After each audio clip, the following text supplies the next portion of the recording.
So meron na po akong nasulat na libro. Ang pangalan niya, The Heart of Healing. I wrote this book many years ago, noong 2007, because my first wife, her name was Tingting Pilaes Linsangan Roberto, was diagnosed with a illness called systemic lupus. Sa inyo, familiar ba kayo sa lupus? Lupus is to the complete opposite of HIV/AIDS, di ba? Sa AIDS or HIV, wala kayong immune system. Ang lupus ay kabaliktaran. Sobrang active ng immune system that it starts attacking your own organs. So I wrote this book because I experienced healing miracles when I applied these 4 principles of the heart of healing called HELP. Can you say help? Help. Help means H is for hope. You heal with hope. You can heal yourself with hope. E is encouragement. If you're taking care of someone, always encourage that person. L is love. Love heals, love conquers everything, and P is for prayer. I was married to Ting Ting. Her name is Margo. Mestiza siya na taga Cagayan de Oro City, Pilaes din siya. So we got married in 1995. Okay, yan kami. And we lived the life. We lived life to the max. We were traveling. We had a good business in 1995 to 1999. All the while, we were trying to start a family, but life was good. And then, in December 99, pagbalik namin galing Australia, nagbabad kami sa araw at sa ibang trips. Bilang from that, bilang pumayat, ako nakikita nyo, pero na yung difference, di ba? Bilang she lost 40 pounds or 30 pounds, nalalagas na yung buhok niya, bilang may mouth sores, sumasakit ang katawan, on and off fever, and she had what doctors call one of the top 10 diseases that doctors miss. In fact, her case was featured in Reader's Digest. If you look for a Reader's Digest that issue, she was the lead story. Okay? Ayun pala, she had what I mentioned was systemic lupus. Ito yung kinamatayan ni Ferdinand Marcos, di ba? So, it tells you na kahit si Marcos, marami bang pera si Marcos? Di ba? Kahit madami siyang pera, namatay pa rin siya sa lupus. Wala nagawa yung pera niya. So, ganun katindi yung sakit na to. It really attacks, they call lupus, wolf. Lupus is Latin for wolf. At traidor siya na disease. Ano? So, from that, nakikita nyo, it attacked multiple organs. But just a few months later, biglang she blossomed like a flower. And she was called miracle patient by her doctors. The kidney damage was reversed, no chemotherapy, no dialysis, minimal medication. Okay? Paano nangyari yun in just a few months?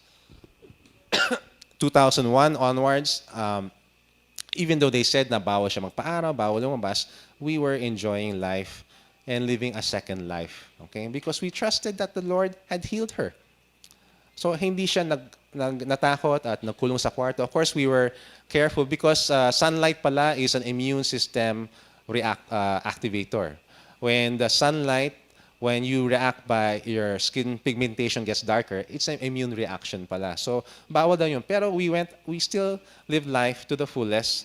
Went on our dream trips, nagpunta pa kami ng Israel, nagpunta kami ng US, noong 2005, okay?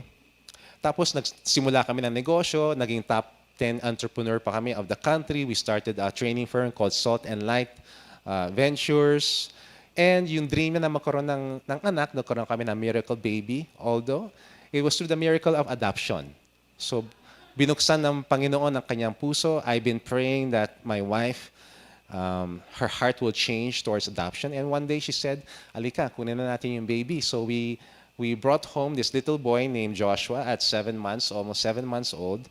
And her heart was so happy. She, Ting Ting became an advocate for adoption. It was just so beautiful. So akala namin, okay na. Di ba, quota na kami sa mga trials sa buhay. Kasi yun na sinasabi, Lord, quota na ako quota na ako. Ayoko na maghirap. Ganoon ang nasa isip ko. Okay. So people would ask me, how did Exhibit A, paano siya naging from there, paano siya naging ganyan, di ba? In just a few months. So, I decided, since ang dami nang tatanong sa akin, sabi ko, magsusulat na lang ako ng libro para nandun na lahat, okay? And Ting Ting's doctors would say, whatever it is that you're doing, keep on doing it. Kaya hindi nila maintindihan. Some of them, I would just point out what happened. Kasi when she was healed and then they came in the hospital room, ano nangyari? Sabi ko, God. God healed her. Okay? I'll share with you how that happened in a while. But this is, when I was thinking about it, if you are taking care of someone or you yourself are looking for healing, ganito lang yun, ha? Ito yung heart of healing. Yung sinasabi kong help, hope, encouragement, love, and prayer. Those are the 4 things that you need to do daily. Of course, aside from your medication, etc., exercise, eating healthy, but you need to have those mindsets of hope, encouragement, love, and prayer. And then you will help yourself or your loved one heal. Okay? So the first one we talked about is hope, no? The heart of healing is not just about healing, but it's also the love story of how I took care of my wife, no? And it's also, in the book, it's also like a wish list. Kasi how many of you have been in the hospital, in and out, or go to the doctor's clinics? Marami akong natutunan na ito pala ang rights natin as patients, this is what we should do, this is what we can ask the nurses to do. So, kinumpile ko yan lahat,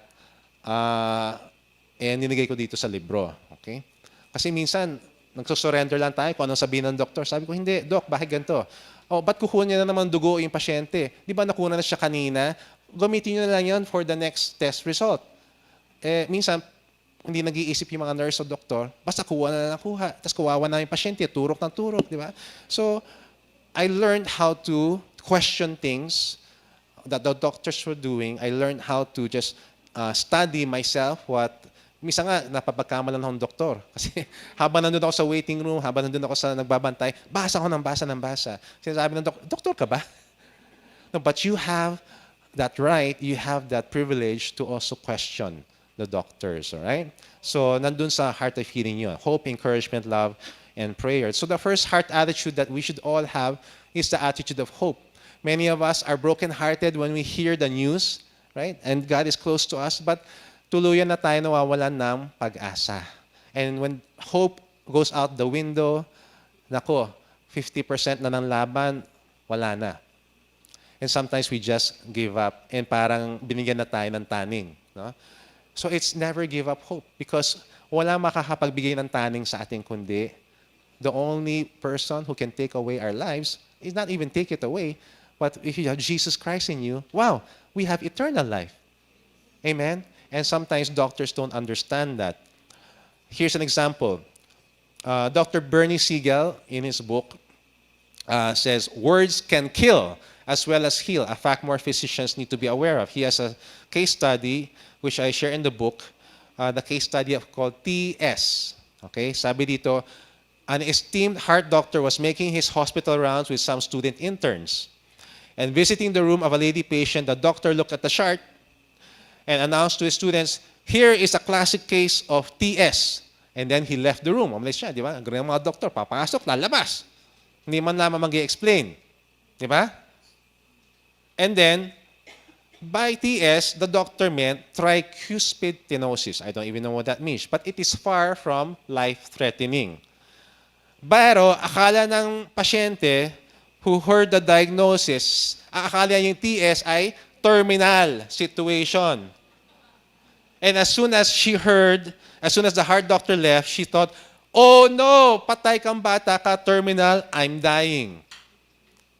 Hindi man lamang in-explain kasi yung TS. She heard TS, and in her mind, she thought, terminal situation na ako. Patay. What happened?